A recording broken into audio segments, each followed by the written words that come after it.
Assalamualaikum warahmatullahi wabarakatuh. Sahabat yang dirahmati Allah, berdoa atau memohon kepada Allah adalah inti ibadah. Dengan berdoa, setiap hamba dapat memohon apapun kepada Allah Subhanahu wa Ta'ala. Allah menyayangi hambanya yang berdoa dengan cara merendahkan diri dan dengan suara hati yang lembut. Dengan demikian, kita menunjukkan bahwa hanya Allah lah yang Maha Kuasa. Yang perlu diketahui adalah tidak semua doa diperbolehkan, namun ada juga doa yang dilarang. Doa macam apakah yang dilarang? Mengapa doa tersebut dilarang? Simak video berikut hingga akhir untuk mendapatkan informasi yang lengkap, tentunya hanya di channel RCpedia. Namun sebelumnya jangan lupa untuk klik tombol subscribe, like, dan lonceng notifikasi untuk channel ini agar terus memberikan informasi tentang dakwah Islam.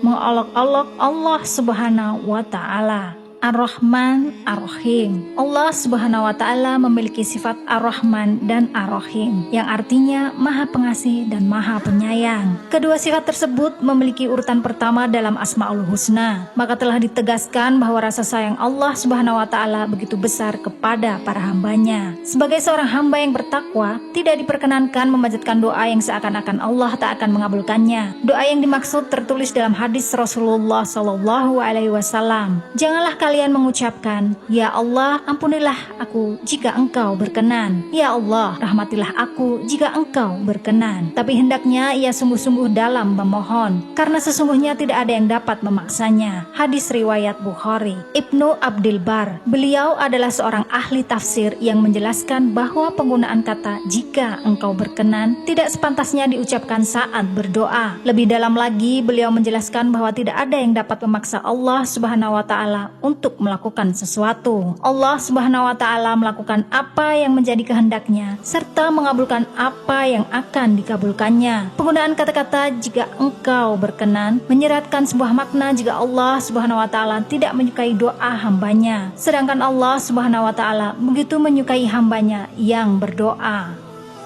Menginginkan untuk mati. Ketika datang suatu permasalahan yang berat, maka sebagai seorang muslim hendaklah menghadapinya dengan sabar dan tawakal Allah. Jangan sampai kita berburuk sangka dari rahmat Allah Subhanahu wa Ta'ala. Jika kita beriman teguh kepada Allah, maka putus asa dan berpikir untuk bunuh diri tidak akan terlintas. Namun beberapa di antara mereka justru berdoa agar diambil nyawanya. Doa demikianlah yang dilarang. Sesuai dalam hadis dari Anas radhiyallahu an, dia berkata, Rasulullah Shallallahu alaihi wasallam bersabda, "Janganlah salah seorang dari kalian berharap untuk mati karena musibah yang menimpanya. Kalau dia memang menginginkan kematian, hendaknya ia mengatakan, 'Ya Allah, hidupkanlah aku jika kehidupan itu lebih baik untukku, dan matikanlah aku jika kematian itu lebih baik bagiku.'" Hadis riwayat Bukhari. Berdoa untuk orang kafir. Rasulullah Shallallahu alaihi wasallam pernah mendoakan orang kafir pada masa dahulu, dan berkat doanya itulah ketua besar kaum kafir, yakni Umar bin Khattab, memeluk Islam dan menjadi salah satu sahabat Nabi. Dari sepenggal kisah tersebut dapat disimpulkan bahwa diperbolehkan mendoakan orang kafir agar mendapatkan hidayah, mendapatkan kebaikan dunia, dan diampuni dosanya saat masih hidup. Namun yang diharamkan yaitu mendoakan orang kafir untuk diampuni dosa-dosanya setelah meninggal. Imam Nawawi berkata, adapun menyolati orang kafir dan mendoakan agar diampuni dosanya, maka ini merupakan perbuatan haram berdasarkan nas Al-Quran dan ijma'. Ibnu Taimiyah dalam Majmu'ul Fatawa juga mengatakan, sesungguhnya memintakan makfirah untuk orang-orang kafir tidak diperbolehkan berdasarkan Al-Quran, hadis, dan ijma'. Allah Subhanahu wa Ta'ala pun dengan tegas melarang orang berdoa agar orang kafir diampuni dosanya setelah meninggal, sesuai dengan firman Allah yang berbunyi, "Tidak sepatutnya bagi nabi dan orang-orang yang beriman memintakan ampun kepada Allah untuk orang-orang musyrik, walaupun orang-orang musyrik itu adalah kaum kerabatnya. Sudah jelas bagi mereka bahwasanya orang-orang musyrik itu adalah penghuni neraka Jahim." Quran Surat At-Taubah ayat 113. Memanjatkan doa untuk keburukan. Seorang hamba yang baik akan memanjatkan doa-doa yang baik pula, entah doa tersebut ditujukan kepada dirinya atau untuk orang lain. Lalu bagaimana jika ada seorang yang memanjatkan doa untuk keburukan? Rasulullah Shallallahu alaihi wasallam telah bersabda, doa seorang senantiasa akan dikabulkan selama ia tidak berdoa untuk perbuatan dosa ataupun untuk memutuskan tali silaturahmi dan tidak tergesa-gesa. Seorang sahabat bertanya, "Ya Rasulullah, apakah yang dimaksud dengan tergesa-gesa?" Rasulullah SAW menjawab, "Yang dimaksud dengan tergesa-gesa adalah apabila orang yang berdoa itu mengatakan, 'Aku telah berdoa dan terus berdoa, tetapi belum juga dikabulkan.' Setelah itu ia merasa putus asa dan tidak pernah berdoa lagi." Hadis riwayat Muslim. Mengharapkan segera terkabulnya doa-doa. Syekh Abdul Qasim Al-Khusyairi telah mengatakan, doa adalah kunci segala hajat, penghibur orang miskin, pelindung orang kesempitan, dan pemberi ketenangan buat manusia yang berkeinginan. Allah Subhanahu wa Ta'ala menjamin terkabulnya semua doa menurut yang Dia tentukan untukmu, bukannya menurut kehendakmu, dan akan dikabulkan pada waktu yang ditentukannya, bukan pada waktu yang ditentukan olehmu. Doa seseorang di antara kamu pasti akan diperkenankan selama kamu tidak minta disegerakan pengabulannya. Hal ini sesuai dengan sabda Rasulullah SAW. Akan dikabulkan doa seseorang di antara kamu selama ia tidak minta disegerakan dan berkata, "Aku sudah berdoa namun tak kunjung dipenuhi." Hadis riwayat Bukhari dan Abu Hurairah.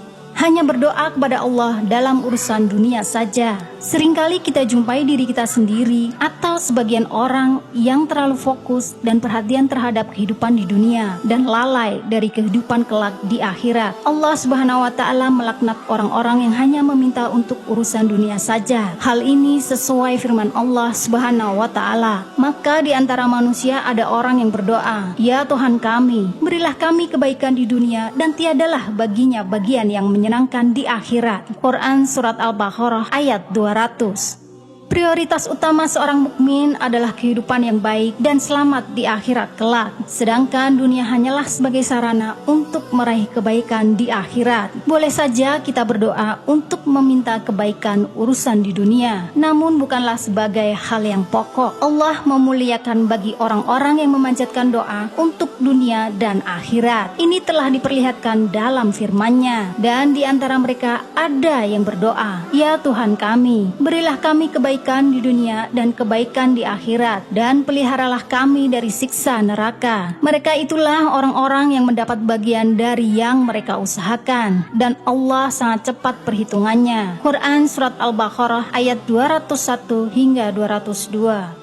Doa-doa yang tidak sepantasnya dipanjatkan oleh seorang muslim telah kita simak bersama. Semoga kita tidak termasuk dalam golongan orang-orang yang tercela karena telah salah dalam berdoa. Bermacam kebaikan yang dapat kita minta kepada Allah Subhanahu wa Ta'ala, dan Allah menjamin terkabulnya semua doa menurut yang Dia kehendaki. Maka dari itu kita harus percaya bahwa doa yang kita panjatkan padanya didengar. Ini sesuai firman-Nya, dan Tuhanmu berfirman, "Berdoalah kepadaku, niscaya akan kuperkenankan bagimu. Sesungguhnya orang-orang yang menyombongkan diri dari menyembahku akan masuk neraka jahanam dalam keadaan hina dina." Quran Surat Al-Mu'min ayat 60. Sahabat yang dirahmati Allah, mari kita selalu berbagi informasi kepada saudara-saudara di sekitar kita. Seperti tuntunan Nabi SAW, "Sampaikanlah dariku walau hanya satu ayat." Hadis riwayat Bukhari. Wassalamualaikum warahmatullahi wabarakatuh.